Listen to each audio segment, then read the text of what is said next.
neglected your channel for far too long. You need to make a new video. Oh shit, really? Didn't think it was that long ago. Hold on, let me check. You always had me. Wasn't that long ago. My last upload was a month ago. That is a long time ago. Your channel is not gonna grow from monthly videos. Okay, wait, hang on. I've been working on a new video. I've been writing it for 2 weeks now. Take a look. You didn't finish writing the title. Well, I'm sorry. Script writing takes so long. One sentence. You didn't write one sentence. I'm so sorry for showing the fact that I care. Don't. What? Make a tier list video. No. Make a tier list video. No. Make a tier list video. I guess we're doing tier lists now. You know, there was a time before tier list videos were popular. Pokemon YouTubers used to make videos like, my top 10 favorite Pokemon. As if anyone gave a shit about that? Doesn't matter. Top 10 videos are out and tier list videos are in. But the thing about tier list videos is that they usually cover the most basic surface level topics out there. Do you really want to see the 17th video of a white guy making a tier list of their favorite Pokemon, over their favorite Pokemon games, over their favorite Pokemon to jerk off to? Who do you think I am? I am the exception. I am a brown man, and I will be ranking second stage starter Pokemon. That's right. Other people would be making tier lists of maybe the first stages, or maybe the final stages, or maybe just the entire line. But me, nah, I'm different. I'm gonna make you watch me put Frogadier in D tier, and there is nothing that you can do about it. I'm gonna be ranking them based on aura. Just their designs, you know. I'm not gonna be ranking them based on their competitive use, because do I look like a competitive player to you? Let's start off with the Kanto starters. You know, a pretty good set. I think I like Ivysaur best. I'm gonna maybe put it in C tier for now. I think Ivysaur, I actually prefer the way Ivysaur looks over Venusaur. I do prefer Ivysaur's design. Can't say the same for like Charmeleon. Wartortle is interesting. It has wings on its head. It doesn't have it as a Squirtle or as a Blastoise. It's just gone. I'm putting it below Charmeleon. Maybe I'll put Charmeleon in F. That motherfucker was a bum in the anime, I'm not gonna lie. Its design is pretty decent, so I'll put it in... I think C is too low.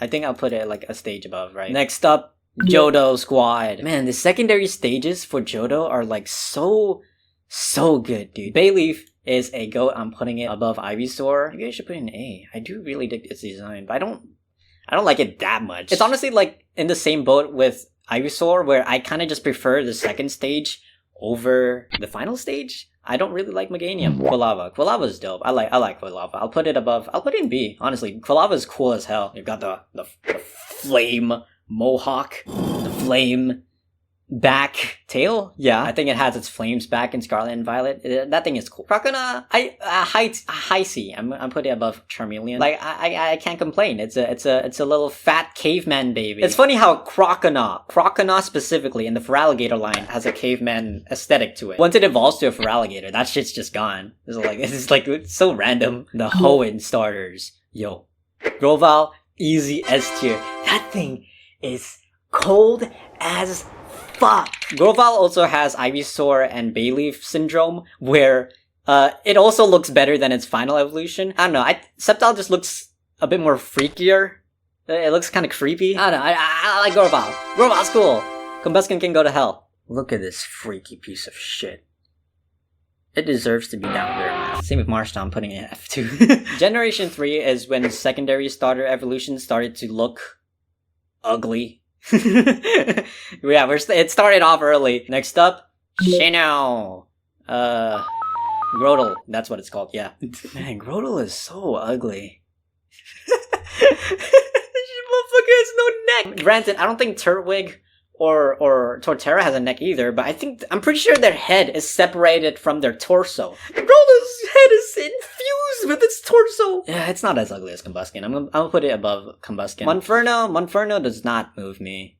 Prinplup kind of just exists. Next up, the Unova starters. I feel the same way about Servine as I do with Prinplup. It just kind of serves the same purpose. I feel it's just like it's a bigger version of the first stage. I do like its design a little more than Monferno. Maybe I'm underrating it. Yeah, I'll give it C. It's not that bad. Pignite. Yo, if I'm not mistaken, people hated this thing back in the day, right? Am I not mistaken? People did not like this thing. I am people. I'm putting it in D. Oh, its proportions are the exact same as like the pigs from the Angry Birds movies. Duat, oh my god, I love this little dude. Putting him in S tier, same tier as Grovyle. This thing is sick as hell. I love it. He's so cold. He got the shells on the ready. He's ready to use a Razor Shell on a fucking Infernape whatever. Even though Razor Shell is a physical move and Duat has higher special attack. It's a cool design. That's all that matters. Okay. I dig Duat way more than I do Samurott. Maybe not Hisuian Samurott, but you know, regular Samurott. Next up, Kalos starters. The Kalos starters are my favorite starters. I love the Froakie line, the Fennekin line. Yes, I even love the Chespin line. Quilladin, man, Quilladin is overhated, man. I love this goofy little dude. I think the entire Chespin line is overhated as hell. Chespin, in my opinion, hot take alert, is the best designed first stage grass starter. Quilladin, like, I don't think, it's ugly. Yes, but it's silly. It's a silly looking guy. Like, this is the silliest looking guy here. I love him. I'm gonna put him in C. Yes, that puts it above half the list so far. Braixen, oh man. Braixen's design is so fucking elegant. I love this thing, man. I love the little stick in its tail. And, you know, in games, like, it would pull it out and, like use it as a wand and it just spits out fire moves. Like, that's cool! That's cool as hell! I think I dig it more than I do Grovyle. It is just a really cool design. Frogadier? Man, I love Greninja, but this thing is not it. This is really like a low budget Greninja. It's even got like a scarf, but instead of it being its tongue, it's whatever the fuck that is. It's like fur, but it's supposed to like represent steam. Is it fur? I don't know. I think it's on par with Monfer now. Next up is Alola, Dartrix, Torracat, Brioche. All three ugly as hell. I will not lie. I love the Decidueye line. I cannot get behind Dartrix though. It looks like a fucking nerd. Top of D seems good. You know what? No, I'll put it like bottom of C. It's not ugly, but it is ugly. Torracat is a freak. Brioche?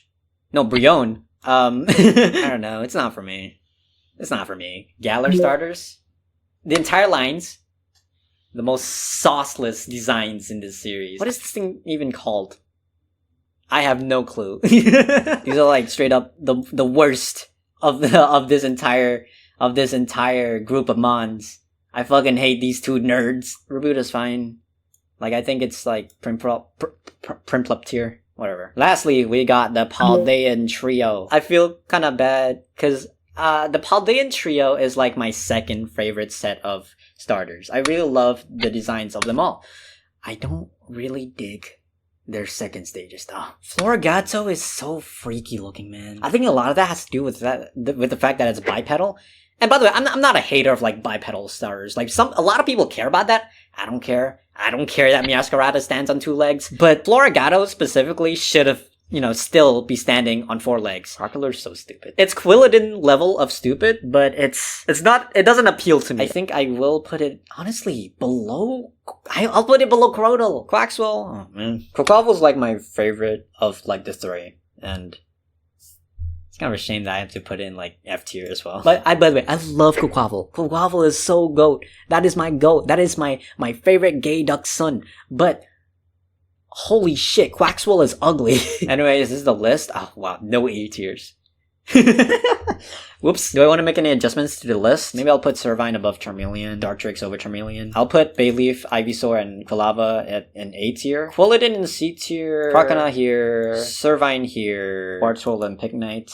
Grotle. Yeah, I'm happy with this list. Yeah, okay. I like this list. Yeah. Okay, that's good. Let's move on to the next tier list. First towns in Pokemon. Starting off with Pallet Town. It's not bad. You know, it sets the basis of what the next first towns will be, right? 2 houses, one professor house lab. It's basic. I think it gets a B for basic. New Bark Town. I do like it more visually than I do Pallet Town, so I'll put it above. Next up is Little Root Town. Again, layout's pretty basic. I like the way it looks though, especially in Oras. It looks beautiful in Noras. I'll put it in like maybe A tier. I don't feel comfortable with that. Maybe I'll push down these two to C tier. Twin Leaf, I'll put it above New Bark. Next up, New Vema Town. Maybe I'll put it in between New Bark and Twin Leaf. Nah, I'll put it above because I like how the houses look. Yeah, man, I don't know what to say. You might have noticed that these first 5 towns, they are very similar. A couple houses, a lab, and the path to a better town. Yeah, I don't really care for any of these. 6 first towns in, we finally got a significantly more interesting design for first town. Aspersia Town, I'm putting it in S tier. It's got such a cool layout. You know, you got that little balcony place thing, you know, where you meet Bianca. You got a freaking gym in there. You got a Pokemon Center even. That's crazy. This place is crazy. This is a crazy first town. Next up is Vanderbilt Town. And it's another one that's different from the first 5. Like, Black 2 and White 2 started a trend where first towns no longer look the fucking same, and they started to have more distinct appearances. I love how in Vanderbilt Town, the houses are all connected. I'll put it in A tier. Next up is Icky Town. This one is weird because in Sun and Moon, the player does not live in a first town. The player lives off in the Howley outskirts in Route 1. So, you know, the first town is Icky Town. And you know, Icky Town's pretty cool. I think it's like B tier worthy. No, I'll put it in A tier. It's fun. It's fun. I do like the look of Vanderbilt more.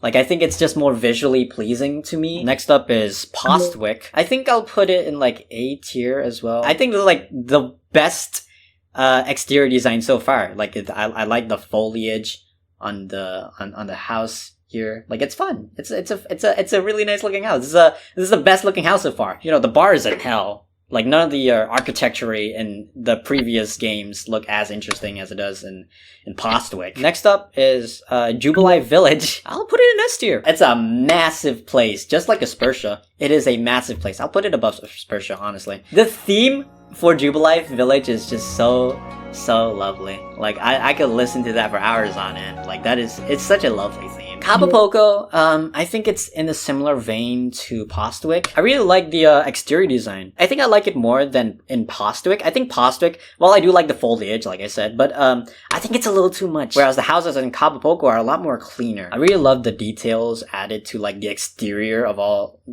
the 2 houses in Kabapoko, so I'm gonna put it maybe above Icky Town, honestly. And that's how much I like the houses specifically. Alright, yeah, that is my list of first towns. Well, that was a pretty random tier list. You know, first towns in Pokemon? Who thinks of that? You know what else is in first towns? Yo mama! That's right. We're ranking mothers. Okay, starting off with the Kanto one. I mean, it's a sprite. There's very little to interpret here. If you go to her Bulbapedia page, you see her origin design, which somehow looks way worse than her sprite. You ruined all of her sauce. She had purple hair with 2 buns at the back. You gave her generic anime hair. Why would you do this to me, Pokemon Origins? But yeah, D tier, regardless. Next up is the Joda mom. Really unique design. It's a bizarre design, to say the least. Like, it's mainly the hair that's like really odd to me. But you know, the thing about the Joda mom is that she actually got a downgrade in HGSS. She had such a unique design. But in HGSS, they made her generic as a fuck. Why would you make her brunette? What is this? What is this colored hair eraser? They keep doing this. They can't get away with it. Is it colored? It's blue-ish. D tier, regardless. I will put the Kanto mom above the Hoenn mom. I don't know why, but she looks kind of malnourished in Noras, doesn't she? I don't know, it's just kind of off-putting. I think I'll put her at the bottom. Next up, we got the Sinnoh mom. This is where we get to certified real milk. I don't know, she got a really funky looking bob. It's the whole circle. She's got a contest design. It's pretty neat. Not much else to say, honestly. B tier though. Next up is the black and white mother. I'll put her in A tier. Hell yeah. That is a beautiful white woman. Same with Okay, well, black 2 and white 2 mom. She does not move me like the black and white mom does. I'm sorry to say. I'm sorry, black 2 and white 2 mom fans. The callous mom. God damn. God damn. Merci beaucoup. Baguette. Croissant. I'm acting like a fucking animal. I'm sorry. Lola mom, I think I'll put her in like A tier. Hell yeah. Not even in like in a hot way. I think she's just cute, man. Next up is Luzamine. Fuck. Yo, I fucking hate Pokemon fans. You got this hot supermodel cougar of a baddie in this series, and y'all wanna jerk off to the kids? And the animals? What the fuck is wrong with y'all? Oh, there she is, not her. I like to put Mallow in a very specific waifu category. I may be a gooner, but at least I'm ethical about it, you know? I'm gonna put her in like S tier. Next up, we've got the Galar mom. I mean, she's I don't know, I think her design's pretty cute. I think I'll put her below the Cinnamon. Maybe equal. Yeah, I think they're equal. Next up is Sada. So. It's not too crazy. I'm not too crazy about her, honestly. I didn't play Scarlet, so I don't have an emotional attachment to her. You know, maybe if I hadn't played Violet and I played Scarlet instead, I would have ranked her a bit higher. But as it stands, I think she's below Black 2 and White 2 mom. Next up is the Paldea mom. And all the time I try to find a peace of mind. You look so fine, I wanna cry. And baby, talk to me. That's your. Hey, you know what? Yo, I've drawn her before. Yo, I'm gonna show y'all. See, look how dedicated my love is to her. It's nice art. Follow me on Twitter for more. And Blue Sky. Anyways, that's enough of me being on public embarrassment. Next up, we've got baby Pokemon introduced in Gen 2. Why? I don't know. Pichu is fucking adorable. Pichu is the baby Pokemon. Nah, wait, scratch that. Togepi is the baby Pokemon. But Pichu is a close second. Like, Pichu is cool. I love Pichu. Like, Pichu is fucking adorable, bro. They sought out to make a baby version of Pikachu, and they nailed it. It's even more marketable. Actually, no. But still, it's adorable. I love this thing's design. Cleffa, you know, same deal. It's fucking adorable. I love this thing. It's cute. I don't really care for it. So, that's why I'm only putting in A. Up next, we've got this Eldritch Core. Jesus Christ. Why is Igglybuff so creepy? Is that what they were intending, to make Igglybuff look creepy? Were they trying to make Igglybuff cute? Cause it's not. It's creepy as fuck. Like, compare this to Cleffa. Cleffa looks adorable. This thing is so cute. I want this thing to burn in hell. If I found this thing, you know, on the street, starving. It's starving to death. I will leave it be. I do not care for this thing. Tyrogue is pretty cool. It's pretty cool. Jinx is kind of, it's ugly, but it's cute-ish. Elegant is also pretty dope. It's like Tyrogue in that it's not cute, it's just cool. It's cool. Its counterpart, however, Magby, it's kind of ugly. Like, they kind of went, like, opposites for both of these. Like, okay, Elegant's cool, Magby's supposed to be cute. This thing isn't really cute. This thing is kind of ugly. This thing doesn't even look like a baby. It looks like an 11-year-old. I don't know. It's C tier. If it's C tier, then Smoochum is coming with it. Yeah, I guess that was a short one. What else do you say about Johto baby Pokemon? I am sweating. Holy crap. It's because my fan's off, okay? If you see me, if you're looking at me and you're like, oh, this kid is so sweaty, the fan's off. You wanna why? Because it's for the sake of the video. It's so the audio quality isn't dog shit. Anyways, next up we're ranking Pokemon Trainers Paldea plush keychains. We're not ranking these based on the characters. We're ranking them based on how much I like the plush. Let's start off with Florian. Man, okay, a lot of people shit on Florian's design, right? But I think Florian looks fucking adorable as a plush. Like, look at that. His design translates perfectly as a plush. Like, this is an adorable design. I'm honestly putting him in S tier. Florian's overhated, bro. That's my son. Next up is Juliana. I prefer Juliana's design over Florian, but she looks really odd as a plushie. Might be because of the forehead. Like, her forehead's massive. I'm putting her in, like, I don't know, C tier. I don't know. She's also got the Scarlet clothing as you know, this is a Pokemon Violet household. We don't want none of that Scarlet shit here. Arvin, also really fucking adorable. I really love the way his design translated to a plush. I think I'll put him A. I don't think he looks as cute as Florian does. But he looks great. He's actually sold out. Like, if you go to like, in any store, he is the only plush in this lineup that is out of stock. Like, Florian, you know, he got some stock in. Juliana, yep. Mona, yeah. Arvin is the only one who is out of stock. You know, he's a fan favorite. I mean, it makes sense, you know. People love him, you know. He's great in Scarlet and Violet. Next up is Nemona. Oh, I think Nemona's like on the same tier as Arvin. Like, I don't know. Maybe I'll put her above. I do. Yeah, I think I like how she looks better as a plush. Next up is Penny. I love how silly Penny looks. I think I'll put her above Arvin. I think she looks really silly. Like, the red really pops. Like, like compared to her to every other plush here, man, she really stands out. That red is really, like, striking. Brassius. I don't care that much about Brassius, but I think he looks freaking adorable in plush form. Larry, man. I love Larry, but he got a big ass forehead here. It is massive. He looks like a fucking Angry Bird. Next up, we got Iono. I'm kind of indifferent to Iona, honestly. I'll put her on the same tier as Juliana, honestly. Maybe above her. Next up is Grisha. Okay. I know. I know I own him, but I'm not biased in the slightest. Yeah, here you can stay here. Next up is Rika. I love Rika's design, but I don't know. She looks really weird. Again, it's the same issue with Juliana and Larry. She's got a big ass forehead. I'll put her below Brassius. And yeah, that is it. That is it for this video. Holy shit, I am sweating. Thanks for watching. The remains of tonight's events will scatter into the streetlights and